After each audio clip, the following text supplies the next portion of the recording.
All right, welcome back to the Artist Connection podcast. This is Matt Kesar. We just heard Living in a Bitch of a World, the title track from the brand new Seven Horse album. And my guest today is Joie Calio. Welcome, sir. Thank you for having me. Yeah, I have 50% of the band on the show today. This is a real thrill. You squeezed the half in, right? Perfectly. Yes. I tell you, I love your band so much, and we were talking a little bit before about where did I come into the Joie Calio world? Where did my understanding of your music first come in? And it really is the Seven Horse record, the first Seven Horse album. And from there, I loved it. I bought the second one, eagerly awaited the third, and have that now, and I'm glad that that's here. And then I got to go back because you have quite an extensive catalog and career from the 90s, really. So I want to learn all about you today. Right on. So let's talk about you first. I mean, where did you grow up? How did you get on this journey? I was born in San Francisco. I grew up in the Bay Area. Basically, in a nutshell, I got into music when I was probably 5. You know, it was one of those early things. Yeah.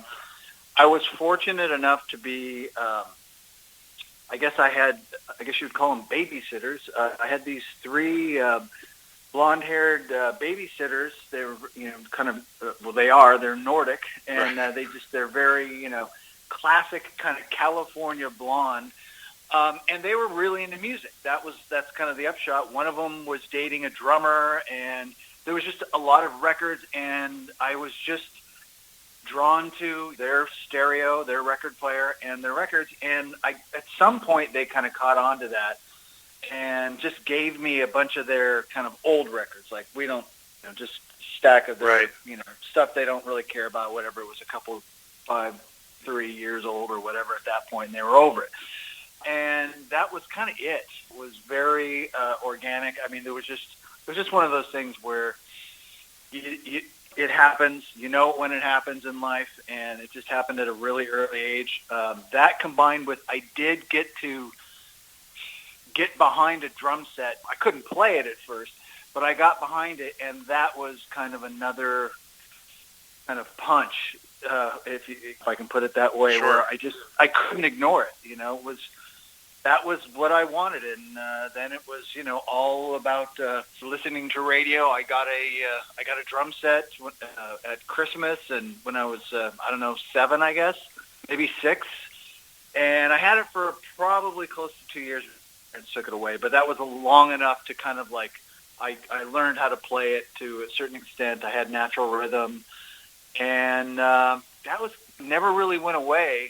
Fast forward to 13 years old, I was kind of just a classic. This is still in the Bay Area. I was born in San Francisco, but I grew up in Los Gatos and Saratoga. I don't know if you're familiar with that area. It's kind of south. It's like an hour south of San Francisco. It's near San Jose. It's sort of in between San Jose and Santa Cruz, right before you go over the hill there, and to get to the beach, which was convenient as a teenager. And didn't really help my studies at school, but I loved it. Anyways, I ran into a friend of mine, a guy named Rob. I was friends with him in 5th grade. We were troublemakers, got in massive amounts of trouble, kind of class clown types, just didn't care. Hadn't seen him in a while, though. I just finished junior high years, which were really the kind of the basement of life for me. It was just pitiful. I just really wasn't a part of any clique or any real strong friend group. I was just kind of a loner, and still listening to a lot of records, and really into the Rolling Stones at that point, heavily into the Stones. And I ran into this guy that I was kind of friends with, but we sort of, parted ways. He had the exact same bicycle as me, so we were kind of into, I guess they were probably only 10 speeds back then. I'm not really sure how many speeds it had at this point. But so it was sort of just like, oh, we're into the same thing kind of thing. And he goes, yeah, you should, are you still listening to music? It's like, oh, yeah. And he invited me to come see him and a buddy of his jam.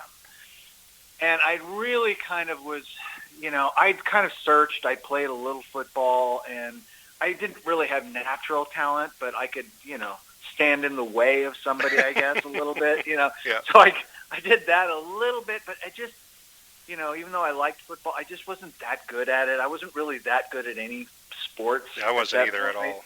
Yeah, you know, it just, I couldn't, nothing superseded the need for music. Nothing beat that out. So, you know, as soon as he said jam, you know, because I'd been thinking about music and like, how could maybe I should get a drum set again. But the problem was for me at that point was he was playing drums. So I said, yeah, let me come and I'll come and check it out. He was playing drums. This other guy named Jim was playing guitar through Rob's dad's stereo. He had like an imitation Les Paul. And I mean, I'd never been in a room at that age, at least, with guys that were playing at that volume and just going, you know, playing, you know, Hey Joe and all those typical songs you learn at first. And it was just loud. And the thing is, that guitar player, Jim, he was kind of good. He was just one of those guys that was like good when he was 8. And it just hit me, you know, like, okay, what am I doing? Whatever it is that I'm doing, I need to stop what I'm doing, and I need to start doing this. So that day, I just said, how do I get in? I got to get in this band. What do I do? And they said, well, we need a bass player. Do you know what that is? I'm all, no, I don't know what that is. He said, well, it's like a guitar, but it only has 4 strings, and Rob sort of described it. It's like, you can't hear it, but you know it's there. It's a feeling. That's what he said. Yeah. And I'm all fine. And I think my one question was, is it that sound in A Whole Lot of Love that does that thing? And they're just all, yeah, it's that. No, it's not that. It's not. But I was like, yeah, that's what it is, Joey. Go ahead and go get a bass. I don't think they thought I was going to do it. You know, I thought that was it after that day. And I went home and I begged my parents. I said, look, I'll do anything. I want to get a bass and I would like to take lessons. And my mom said, yeah, we'll rent the bass, but you have to take lessons. Like, I want to take lessons. So about a week, which is probably like 2 lessons in, I go back, I walk over to the guy's house, and I've got like this Hofner copy with no case, just like over my shoulder. I walked back to their house, and I'm like, hey, check it out. I got a bass. And that was, that kind of started that was my first band. I'm still friends with both those guys. And that I've been kind of in a band ever since then, to tell you the honest truth. It never, that was it. God, there's nothing like that feeling, though, the first time of being in a room. I had very similar experiences. I didn't have 3 Nordic blonde babysitters. I had one, but she wasn't blonde or Nordic, but she didn't have any records. But, my parents' record collection was huge at an early age. I still have it. I still collect records, and that was kind of my ground zero. And then as a teenager, hanging out with some of the older kids who were jamming was just an incredible experience. And I still, as you were telling your story, I still feel that, what that first time felt like. That was like a total sea change for me in my life, by the way. I mean, at that point, I knew whatever I was searching for before is over. Whatever friends I was trying to be friends with, but any clique I was trying to get in, it was all over. And the other thing I knew I had to do was I had to smoke pot.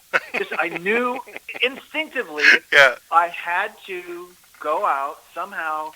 I had no idea how. Well, I sort of had an idea because I knew that there was a guy in math class that was selling joints. So and again, he was part of this clique that I just wasn't a cool kid at that point. I was a total loner, and I bought some joints from him, and that was the other thing I had in my pocket when I walked over with the bass. It's like, hey, you want to get stoned? And it was only like my second time. But I was like, here I am. I got a bass. I mean, I was really trying to front load this thing. Like, you got to let me get in this band. I mean, now, what's the fashion? What were you wearing at the time? Do you remember? Puffy jacket. Yeah. I think that was all the rage. Puffy jackets and waffle stompers and jeans. Nice. Do you know what waffle stompers I do. are? Yeah. Yes. So, it was real kind of, it was very San Francisco. At that point, I had kind of